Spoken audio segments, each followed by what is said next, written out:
Hello engineers, good morning. આપણું સ્વાધ્યાય 10.3 ચાલી રહ્યું છે. જોરદાર દાખલાઓનો આરંભ થઈ રહ્યો છે.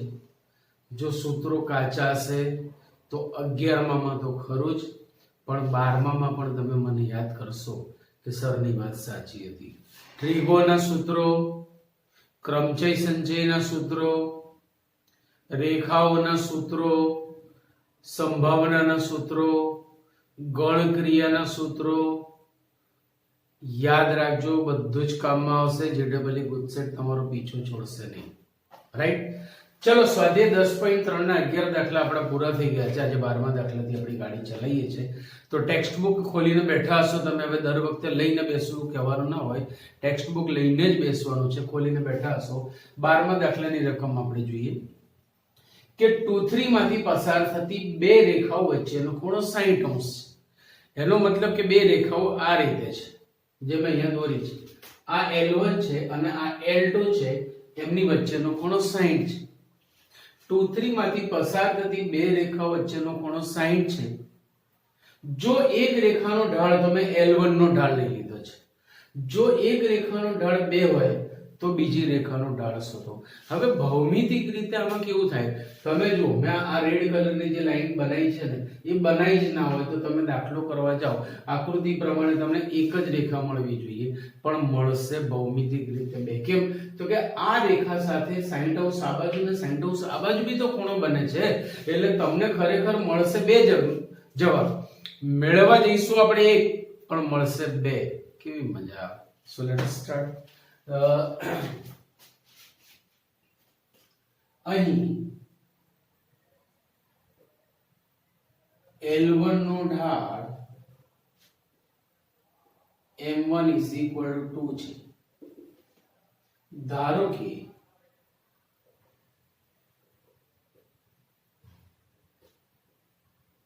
L2 નો ઢાળ M2 M છે. આથી હવે જો બે રેખાઓ વચ્ચેનો ખૂણો તો 60 અંશ આપણને આપેલો છે, એટલે એમાં આપણે કઈ ચર્ચા કરવાની જરૂર નથી. સીધું સૂત્ર લગાડી દઈએ. tan 60 degree equal to mode M1 minus M2 upon 1 plus M1 M2.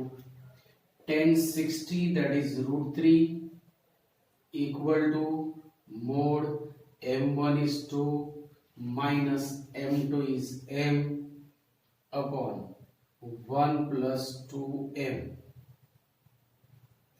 માનન જાય ને સામે પ્લસ ઓર માઇનસ મૂકતો જાય. So 2 minus M upon 1 plus 2M equal to plus or minus √3. અહીંથી બે ભાગમાં દાખલો ચાલુ થશે. Therefore 2 minus M upon 1 plus 2M equal to √3 or 2 minus M upon 1 plus 2M is minus √3. એક પાર્ટ હું કરાવીશ, એક પાર્ટ તમારે કરવાનો. આ હું કરાવું છું, આખો દાખલો તમારે કરવાનો, જેથી પ્રેક્ટિસ પણ થઈ જાય અને તમને કોન્ફિડન્સ પણ આવી જાય. હવે અહીંથી હું m ની કિંમત મેળવવા નીકળ્યો છું. તો આ 1 plus 2m ને સામે ગુણીશ. then 2 minus m equal to √3 equal √3 plus 2 √3m. m વાળા પદો એક બાજુ અને m વગરના પદો બીજી બાજુ. તો આ m ને જબામાં અને √3 ને હું ડાબામાં લાવું છું. so 2 minus √3 is equal to 2 √3m plus m. Therefore 2 minus √3 equal to 2 √3 plus 1 equal to m. m ને સૂત્રનો કરતા બનાવીએ તો m is equal to 2 minus √3 upon 2√3 + 1. હવે સામાન્ય રીતે છેદમાં વર્ગમૂળ વાળું સ્વરૂપ સ્વીકાર્ય નથી, તો આપણે એનું વર્ગમૂળ દૂર કરવા માટે કરણી લઈશું, અનુબદ્ધ અવયવો વડે ગુણી ભાગીશું.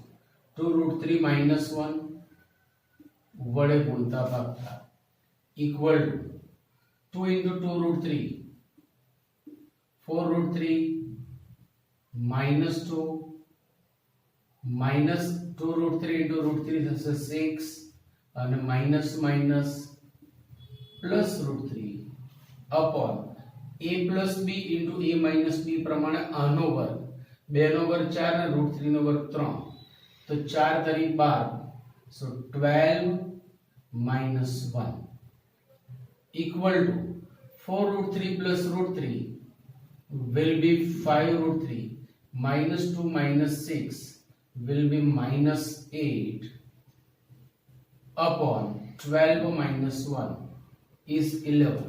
This is the value of m.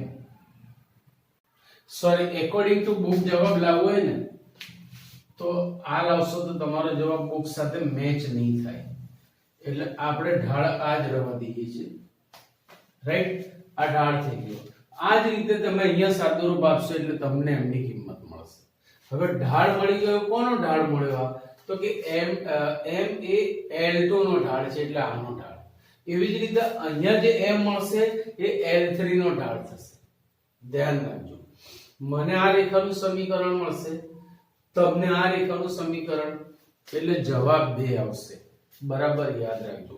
હવે આનો ઢાળ મળી ગયો, વળી આ બિંદુ 2 3 માંથી રેખા પસાર થાય છે, એ તો આપણને પક્ષમાં જ આપી દીધું છે કે 2 3 માંથી પસાર થતી. તો જો ઢાળ છે, બિંદુ છે, ઢાળ બિંદુ સમીકરણથી આપણને રેખાનું સમીકરણ મળી જાય. સો હવે 2 3 માંથી પસાર થતી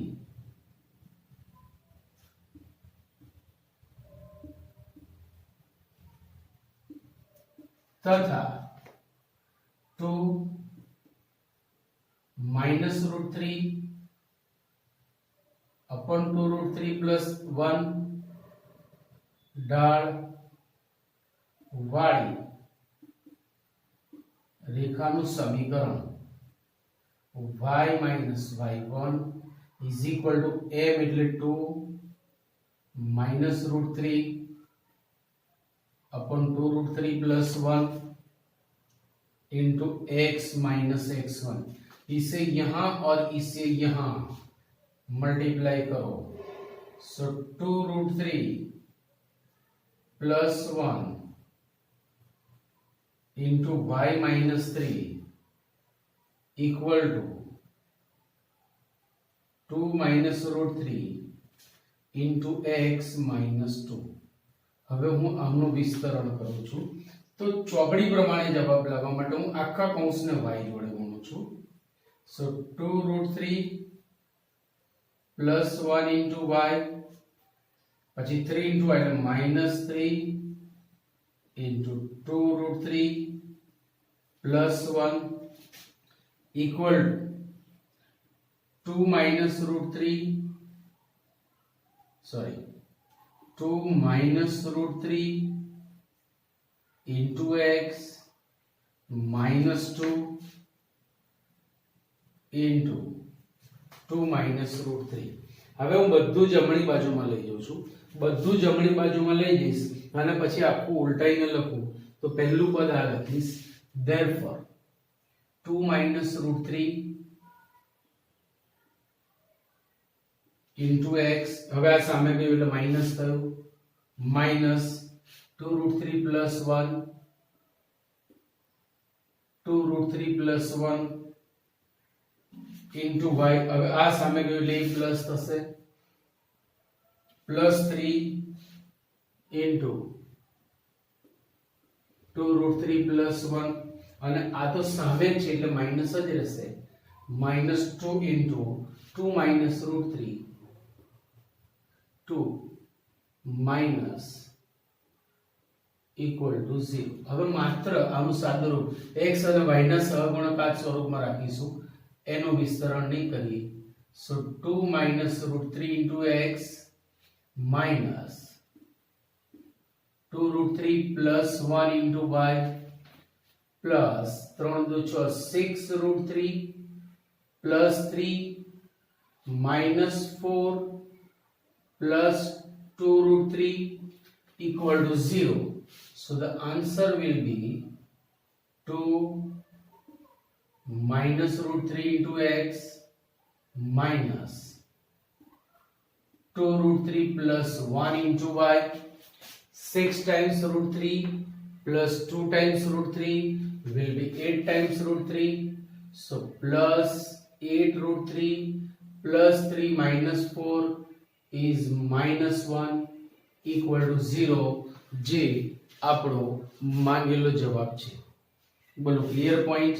સો જે સમીકરણ મેં આ ઢાળ પરથી મેળવ્યું એવું જ સમીકરણ તમે આ ઢાળ પરથી જાતે અહીંયા મેળવી શકો છો. પ્રેક્ટિસ પણ થઈ જશે અને તમને વિશ્વાસ પણ આવી જશે કે આવડી ગયું. મોટો દાખલો છે, 3 या 4 માર્કમાં પૂછી શકાય એવા દાખલો છે. મેં હમણાં જ કીધું કે હવે જે રેખાની અસલી અદા છે એવા દાખલા ધીરે ધીરે ચાલુ થઈ રહ્યા છે. રાઈટ. સો પ્લીઝ લખી લો આટલું એટલે આગળ જઈએ. ચલો દાખલા નંબર 13. આવી બઢિયા દાખલો છે, જો કે 2 માર્કમાં પૂછી શકાય એવો દાખલો, પણ બઢિયા દાખલો. જેના અંત્ય બિંદુઓ 3 4 અને -1 2 હોય તેવા રેખાખંડના લંબ દ્વિભાજકનું સમીકરણ મેળવો. હવે તેવા રેખાખંડના લંબ દ્વિભાજકનું સમીકરણ એટલે તો ભાઈ લંબ દ્વિભાજકનું નોલેજ તમને હોવું જોઈએ. લંબ દ્વિભાજક પહેલો મુદ્દો હંમેશા રેખાખંડને જ મળે, તે કિરણ કે રેખાને ના મળે. બરાબર માઇન્ડમાં છાપી રાખજો. લંબ દ્વિભાજક હંમેશા રેખાખંડને જ મળે, કિરણ કે રેખાને ના મળે. બીજું, જે લંબ દ્વિભાજક છે એ રેખાખંડના મધ્ય બિંદુમાંથી પસાર થાય અને તે રેખાખંડને લંબ હોય. તો અહીંયા જે આ રેડ લાઈન છે એ છે લંબ દ્વિભાજક, જે AB ના મધ્ય બિંદુમાંથી પસાર થાય છે અને AB ને લંબ છે. એટલે મને આના સમીકરણમાં રસ. તો ત્યાંથી આપણે સ્ટાર્ટ કરીશું. AB રેખાખંડનું મોબી is equal to m ના યામ શું થશે? તો મધ્ય બિંદુનું સૂત્ર લગાડો. 3 plus -1/2 4 plus 2/2 equal to 3 minus 1 2/2 એટલે 1, 4 plus 2 એટલે 6/2 એટલે 3. Clear point. તો આ થઈ ગયા m ના યામ. એટલે m એટલે જેમાંથી આપણો લંબ દ્વિભાજક પસાર થાય છે એ બિંદુ આપણને મળી ગયું. હવે AB અને માંગેલી રેખા પરસ્પર લંબ છે, આથી તેમના ઢાળ વિરોધી અને વ્યસ્ત થશે. તો હું પહેલા AB નો ઢાળ શોધી લઉં. હવે AB રેખાનો ઢાળ શોધવાની 3 રીતો છે. એમાંની આપણે રીત વાપરીશું કે ભાઈ બે બિંદુઓના યામ છે એટલે y નો તફાવત છેદમાં તે જ ક્રમમાં x નો તફાવત. સો જો 4 minus 2 છેદમાં તે જ ક્રમમાં x નો તફાવત 3 minus -1 એટલે +1. 4 minus 2 એટલે 2, 3 plus 1 એટલે 4 equal to 1/2. આ થયો AB રેખાનો ઢાળ. આથી તેને લંબ રેખાનો ઢાળ ઓબ્વિયસ વિરોધી અને વ્યસ્ત થશે. માટે AB રેખાખંડના લંબ દ્વિભાજકનો ઢાળ ઇક્વલ ટુ -2 થાય. વિરોધી અને વ્યસ્ત. તો હવે જો ઢાળ મળી ગયો, બિંદુ પણ મળી ગયો, બિંદુ ઢાળ સમીકરણથી લંબ દ્વિભાજકનું સમીકરણ મળે. માટે AB રેખાખંડના લંબ દ્વિભાજકનું સમીકરણ AB રેખાખંડના લંબ દ્વિભાજકનું સમીકરણ. તો જો આમાંથી પસાર થતી આટલા ઢાળવાળી ઢાળ બિંદુ સમીકરણ y - y1 equal to m into x minus x1, that is 1. Therefore y minus 3 is minus 2x plus 2. બધું ડાબી બાજુમાં લઈ આવો એટલે 2x પ્લસ થયા, y તો ડાબી બાજુમાં હતા જ, 2 ડાબી બાજુમાં એટલે માઈનસ થયા. So 2x plus y minus 5 equal to 0. જે માંગેલ લંબ દ્વિભાજકનું સમી છે, જે માંગેલ લંબ દ્વિભાજકનું સમીકરણ છે. 14મો દાખલો બી બઢિયા દાખલો, 2 માર્કમાં પૂછી શકાય એવો દાખલો. બિંદુ -1 3 માંથી રેખા 3x - 4y - 16 is equal to 0 પરનો લંબપાદ શોધો. દોરેલા લંબનો લંબપાદ શોધો. તો જો આ ધારો કે આપેલી રેખા છે 3x - 4y - 16, આ છે બિંદુ -1 3.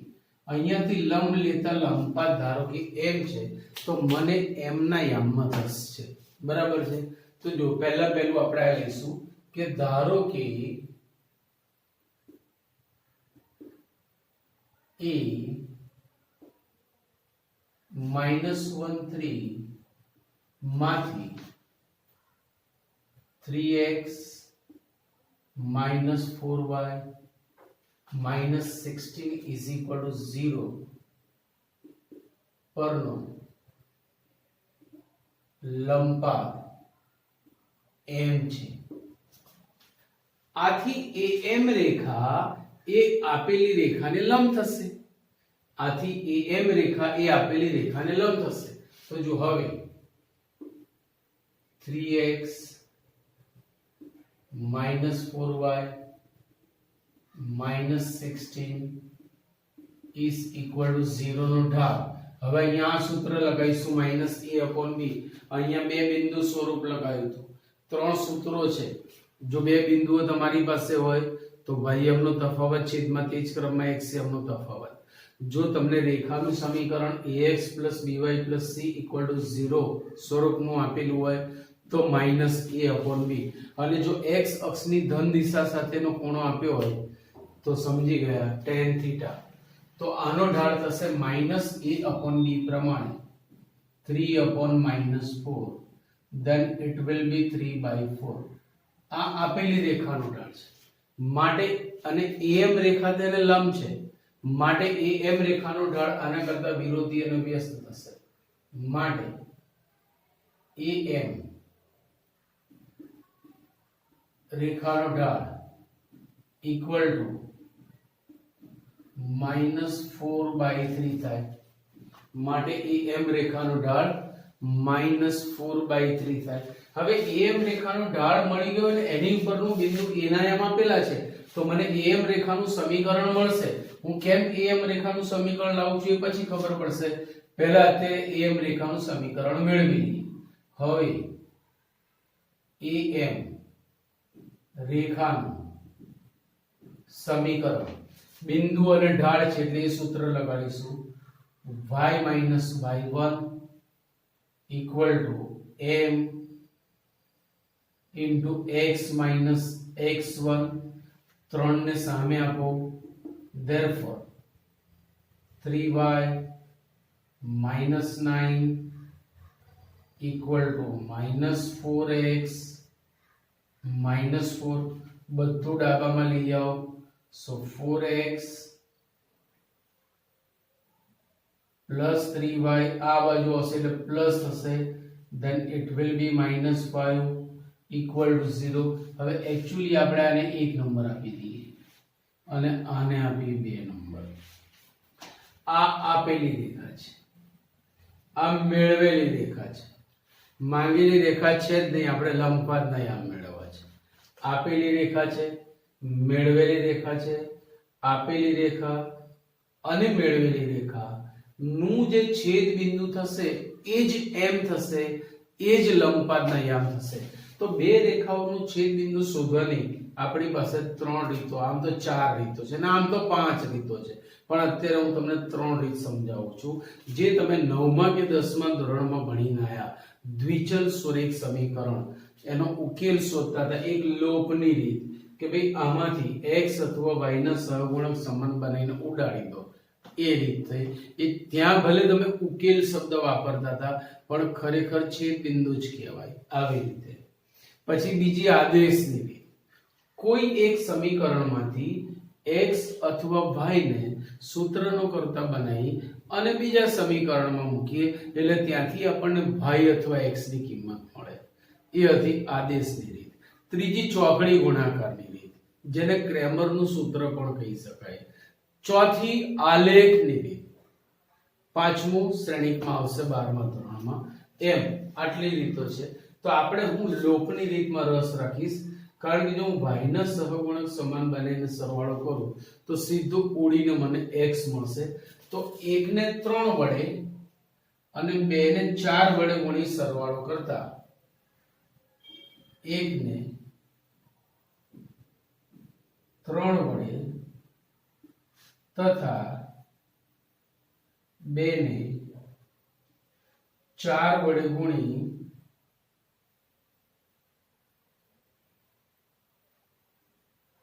સરવાળો કરતા, ચલો આને 3 વડે ગુણો. therefore 9x minus 12y minus 16 તરીને 48 equal to 0. આને 4 વડે ગુણો. 16x plus 12y 4 પંચાને 20 equal to 0. સરવાળો કરીશું એટલે ચલ બસા 16 ને 9 25x 8 ને 0 8 4 ને 2 6 equal to 0. therefore x થશે 68 by 25. 68 by 25 x ની કિંમત થઈ. આ x ની કિંમત તમે સમીકરણ 1 અથવા સમીકરણ 2 માં મૂકશો તો તેને સંગત તમને y મળશે. આ કિંમત 1 માં મૂકતા 3 into 68 by 25 minus 4y minus 16 is equal to 0. હું 4y ને સામે લઈ જાઉં છું. so 4y is equal to 3 ને અંદર ગુણો. 8 તારીખ 24 વધી પડી 2 3 6 18 ને 2 20 એટલે કે 204 ભાગ્યા 25 minus 16. કેલ્સીથી સાદુરૂપ આપશો તો પણ ચાલશે. હું ચેક કરી લઉં છું કેલ્સીથી સાદુરૂપ. so therefore y થશે minus 49 ભાગ્યા 25. એક મિનિટ મારા કેલ્સીમાં જોઈ લો. હા બરાબર છે. તો ભાઈ આમાં મળશે. આ તમે લઈ શકો છો. આપણી બહુ મોટી વસ્તુ નથી એટલે મેં ડાયરેક્ટલી કહી દીધું છે કેલ્સીથી. therefore xy x આમ છે 68 by 25, y આમ છે minus 49 by 25 જે માંગેલ લંબપાદના યામ છે. મેં કીધું ને મસ્ત મસ્ત દાખલા જો. બરાબર લખી લો એટલે આગળ જઈએ. 15મો દાખલો બહુ બઢિયા દાખલો છે. આપી લગભગ 14 ની જોડે મળતો આવતો દાખલો.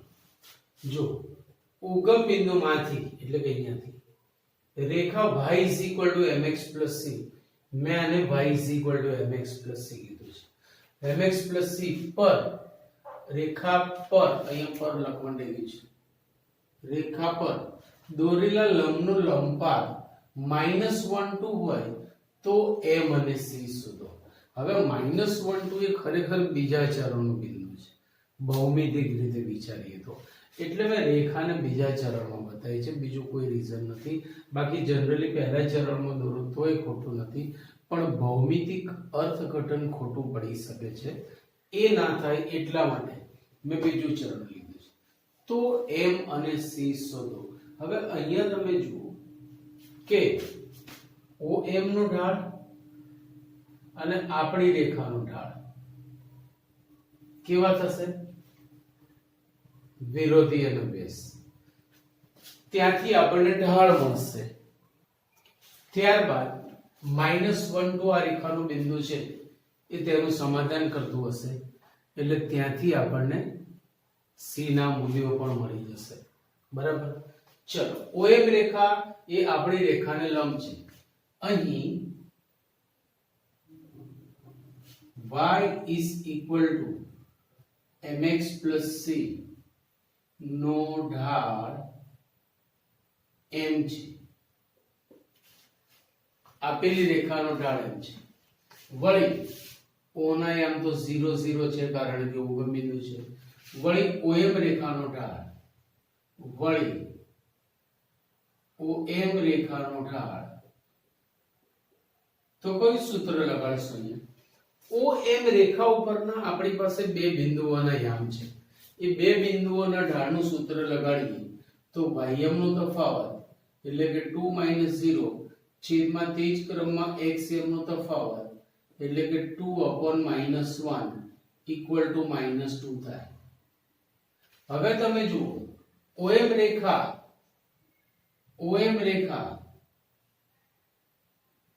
એ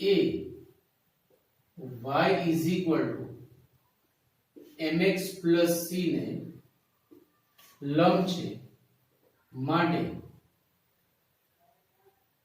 y is equal to mx plus c નો ઢાળ m equal to આના કરતા વિરોધી અને વ્યસ્ત 1/2 થાય. તો હવે હું m ની કિંમત અહીંયા મૂકી દઉં.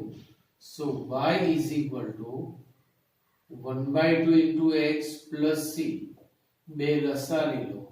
so 2y is equal to x plus c. આ રેખા થઈ, એમાં m ની કિંમત મૂકી.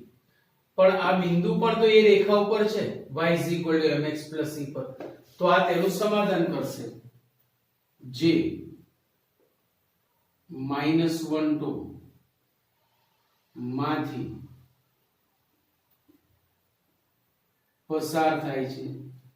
માટે x ની જગ્યાએ -1, y ની જગ્યાએ 2 લેતા 2 2 4 equal to -1 plus c. therefore c is equal to 5. આમ c is equal to 5 અને m is equal to 1/2 માંગેલી કિંમતો છે.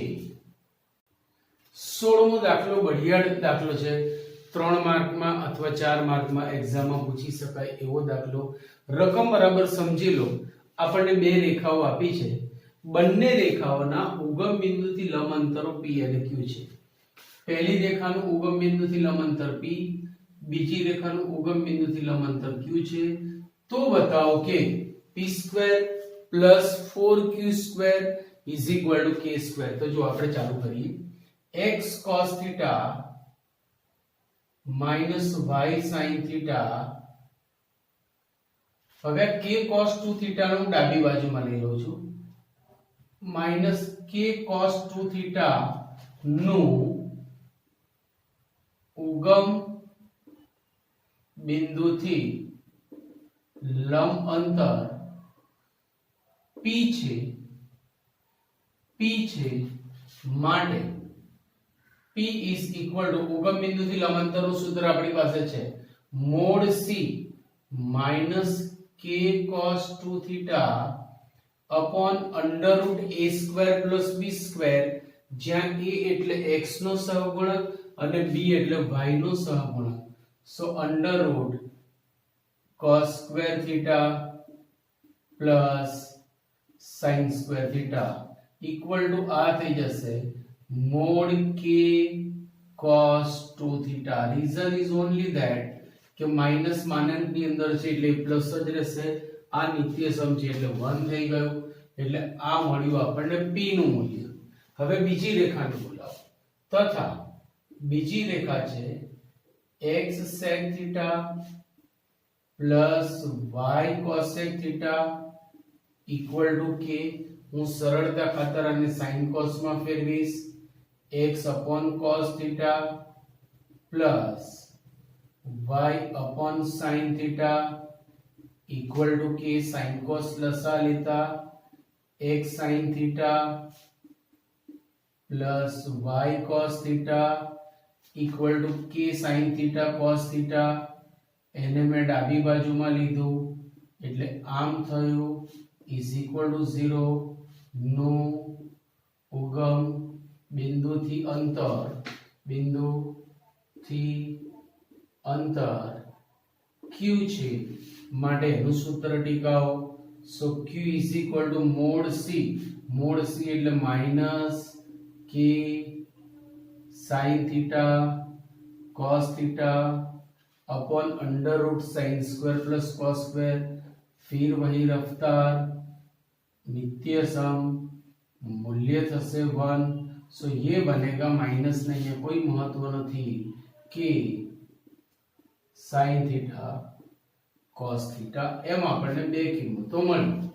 હવે ખાલી આપણે p² + 4q² નું મૂલ્ય k² જેટલું જ બતાવવાનું છે. તો આ p અને q ની કિંમતો એમાં ટીકાવતા.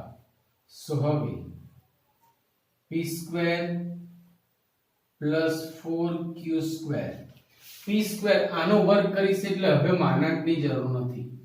સો k² into cos² 2θ plus 4 into આનો વર્ગ એટલે એને પણ માનાંકની જરૂર નથી.